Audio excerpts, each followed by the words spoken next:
February 10th, 2021 vocabulary. We're going to place that X over the puzzle piece that is less than 124 and 56 hundredths. All right, so remember, when we're taking a look at our little signs here, this means less than. We can have our little Pac-Man, big mouth eats the big number.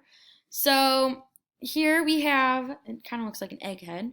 But here, this is going to be less than. So we're going to figure out what number is less than this number. Less than 124 and 56 hundredths. All right, let's take a look. So the first part, we have 124. Okay, that's the same, but let's see if it's less than. And 56, 567 thousandths. So they add on that 7, so we can't be doing that. So that's not it. Let's take a look down here, or let's take a look across to the green one because I'm writing in green. 124, okay, and 56 hundredths or 56 or 560 thousandths.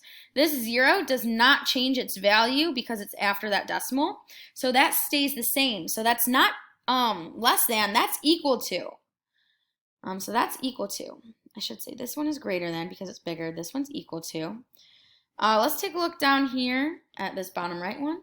So we have 124 and 658 thousandths. That 6 is bigger than that 5. So that's going to be greater than.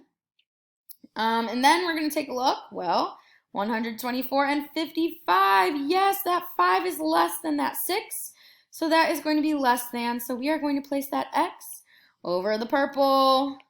And that's going to be it for our vocabulary.